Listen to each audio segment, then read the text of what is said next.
La Nueva República, capítulo 24, cuarta parte. Otro ejemplo. Darío, el rey de Media y Persia, hizo a Daniel primer ministro de su dominio,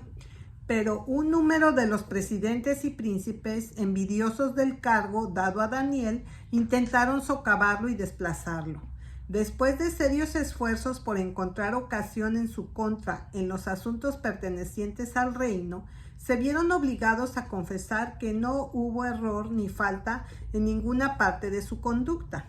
Entonces dijeron: estos hombres, no encontraremos ninguna ocasión contra este Daniel, a menos que lo encontremos contra él mismo con respecto a la ley de su Dios. Por lo tanto, se reunieron con el rey y le dijeron que todos los presidentes del reino y los gobernadores y los príncipes y los capitanes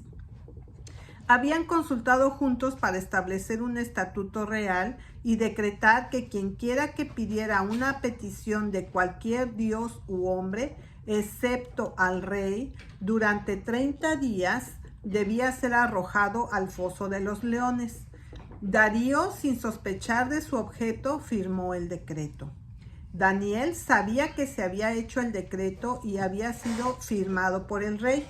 Difícilmente le era posible no saber eso, siendo el primer ministro. Sin embargo, a pesar de su conocimiento del asunto, se fue a su aposento y sus ventanas abiertas hacia Jerusalén, se arrodilló 3 veces al día y oró y dio gracias ante Dios, como lo había hecho antes.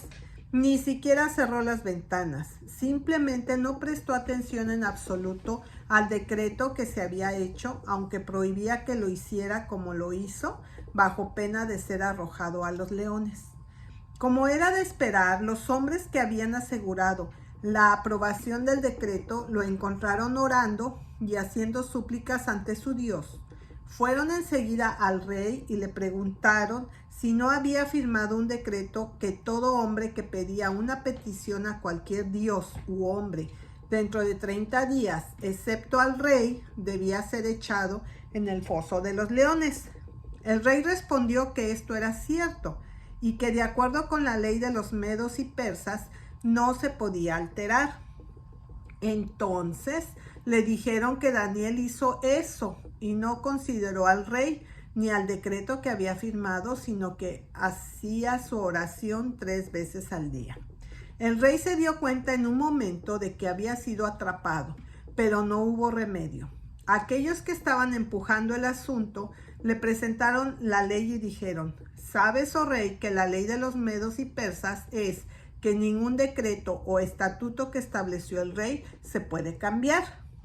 No se pudo hacer nada. El decreto, siendo ley, debía hacerse cumplir. Daniel fue arrojado a los leones. Por la mañana, el rey vino al foso y llamó a Daniel, y Daniel respondió: «Oh rey, para siempre vive. Mi Dios envió su ángel y cerró la boca de los leones para que no me hicieran daño, puesto que ante él se encontró inocencia en mí y también delante de ti, oh rey, no he hecho daño». Así nuevamente Dios mostró que aunque los poderes que son ordenados por Dios no están ordenados para actuar en cosas que pertenecen a la relación del hombre con Dios,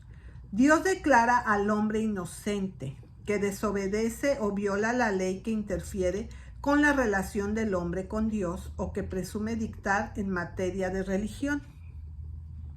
Estos casos muestran claramente que según la mente de Dios, la religión y el gobierno terrenal deben estar enteramente apartados. De ello se desprende, por tanto, que la Constitución de los Estados Unidos está en armonía con la voluntad de Dios, expresada en las Escrituras de verdad sobre el tema de la religión y el Estado. Sin embargo, por razones que aparecerán más adelante, existe ahora un intento de hacer parecer que esto fue el resultado del olvido, sino hostilidad hacia la religión cristiana. Pero nada podría estar más lejos de la verdad que estas dos sugerencias. Lejos de haber sido fruto del olvido, fue por diseño directo. y hasta ahora, desde que ha resultado hostilidad hacia el cristianismo, fue sin respeto a él y a los derechos de los hombres que esa religión inculca. Es imposible que haya sido de alguna manera un asunto del olvido, porque la Constitución habla expresamente sobre el tema. Sin embargo, aunque la Constitución había sido totalmente silenciosa sobre la cuestión, el hecho no podría ser justamente atribuido al olvido o descuido, porque el trabajo de la Convención no fue la adopción de la Constitución. Después de que la Convención hubo terminado sus labores, lo que ellos habían hecho se sometió a la aprobación de los 13 estados, cada uno de los cuales estaba más alerta para detectar cada posible defecto en él. Y como veremos ahora, este punto fue discutido por los estados cuando la propuesta Constitución se presentó ante ellos para su aprobación,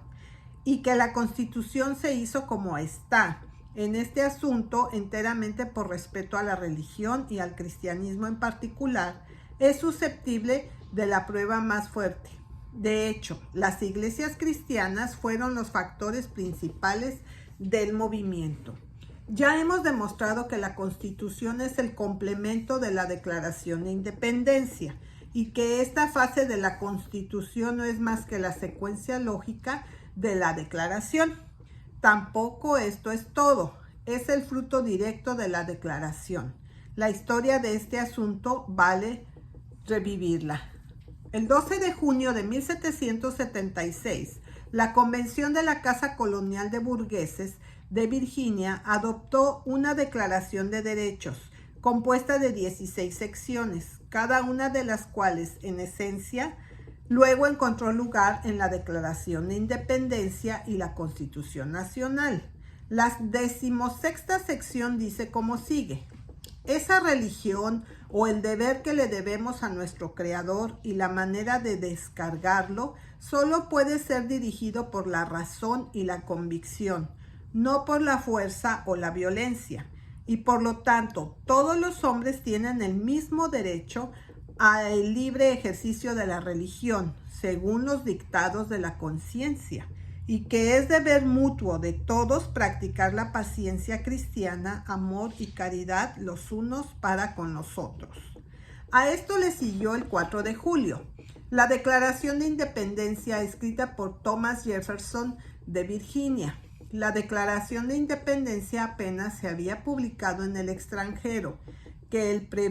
presbiterio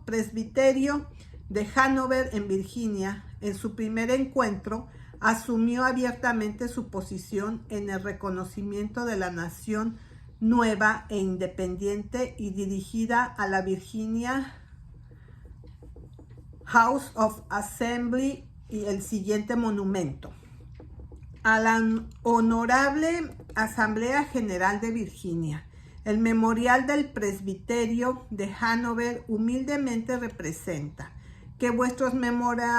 memorialistas se rigen por los mismos sentimientos que han inspirado los Estados Unidos de América, y estamos decididos a que nada en nuestro poder e influencia querrá dar éxito a su causa común. También representaríamos que los disidentes de la Iglesia de Inglaterra en este país han estado siempre deseosos de comportarse como pacíficos miembros del gobierno civil, por lo que hasta ahora han presentado a diversas cargas y restricciones eclesiásticas que son inconsistentes con igual libertad. Pero ahora, cuando las muchas y graves opresiones de nuestra madre patria han puesto este continente bajo la necesidad de deshacerse del yugo de la tiranía y formar gobiernos independientes sobre bases equitativas y liberales, nos enorgullecemos de que serán liberados de todas las obligaciones de un espíritu de dominación. El prejuicio o la intolerancia se ha entretejido con la mayoría de los otros sistemas políticos. Esto es lo que más nos anima a esperar de la Declaración de Derechos, tan universalmente aplaudidos por esa dignidad, firmeza y precisión con el que delinea delinea y afirma los privilegios de la sociedad y las prerrogativas de la naturaleza humana, y que abrazamos como la magna carta de nuestra mancomunidad,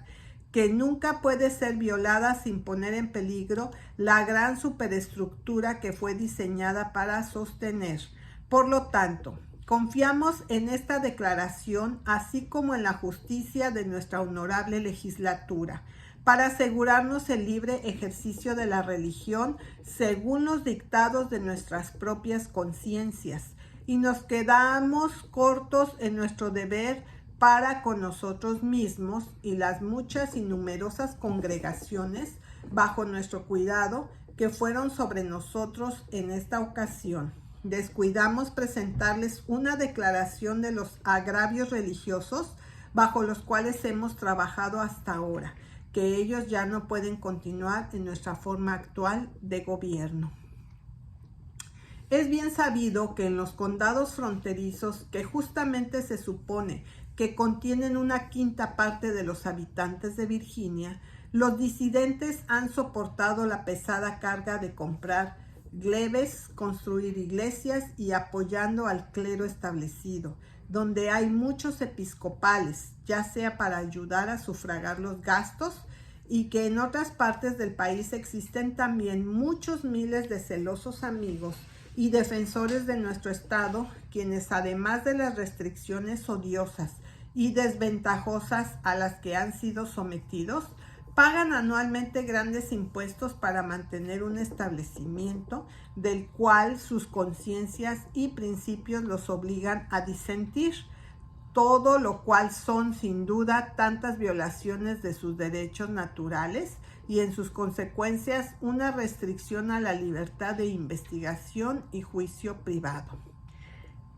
En esta era ilustrada y en una tierra donde todas las denominaciones estamos unidos en los más arduos esfuerzos por ser libres, esperamos que nuestros representantes concurran alegremente en eliminar todas las especies de esclavitud, tanto religiosa como civil. Cierto es que cada argumento a favor de la libertad civil gana fuerza adicional cuando se aplica a la libertad en las preocupaciones de la religión, y no hay ningún argumento a favor de establecer la religión cristiana, pero se puede alegar con igual decoro por establecer los principios de Mahoma por aquellos que creen el Corán, o si esto no es cierto, es al menos imposible que el magistrado adjudique el derecho de preferencia entre las diversas sectas que profesan la fe cristiana, sin pretender ser infalible, lo que nos llevaría de regreso a la Iglesia de Roma.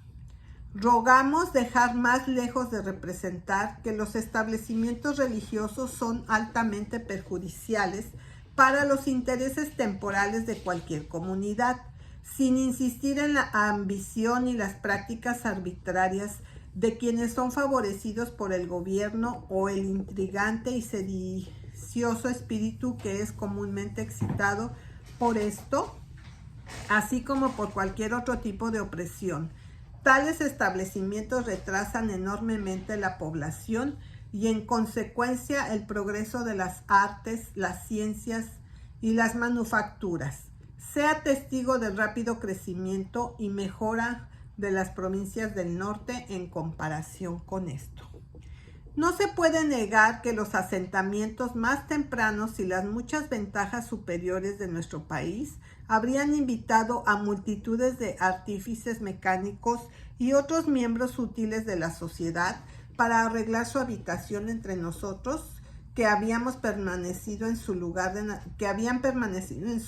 de nacimiento o habían preferido peores gobiernos civiles y un suelo más árido, donde podrían disfrutar de los derechos de conciencia más plenamente de lo que tenía la perspectiva de hacer en esto, de lo que inferimos que Virginia podría haber sido ahora la capital de América y un rival para las armas británicas sin depender de otros para las necesidades de la guerra, si no se hubiera evitado por su establecimiento religioso. Tampoco se puede hacer parecer que el Evangelio necesita tal ayuda civil, Preferimos concebir que cuando nuestro bendito Salvador declara su reino no es de este mundo, renuncia a toda dependencia del poder del Estado, y como sus armas son espirituales y solo fueron diseñadas para tener influencia en el juicio y el corazón de los hombres, estamos persuadidos de que si la humanidad se quedase en tranquila posesión de sus inalienables privilegios de religión, el cristianismo, como en los días de los apóstoles, continuaría para prevalecer y florecer en la mayor pureza por su propia excelencia nativa y bajo la providencia omnipotente de Dios. También representaríamos humildemente que los únicos objetos adecuados del gobierno civil son la felicidad y la protección de los hombres en el presente estado de existencia, la seguridad de la vida, la libertad y la propiedad del ciudadano, y para contener a los viciosos y alentar a los virtuosos, leyes sanas que se extienden por igual a todos los individuos, pero que el deber que le debemos a nuestro Creador y la manera de cumplirlo solo puede ser dirigido por la razón y la convicción, y no es reconocible en ninguna parte sino en el tribunal del juez universal. Por tanto, no pedimos establecimientos eclesiásticos para nosotros, tampoco podemos aprobarlos cuando se los concede a otros. Esto, de hecho, sería otorgar emolumentos o privilegios exclusivos o separados a un conjunto de hombres, sin ningún servicio público especial, para el reproche común y daño de cualquier otra denominación. Y por la razón recitada, se nos induce a suplicar sinceramente que todas las leyes vigentes en esta mancomunidad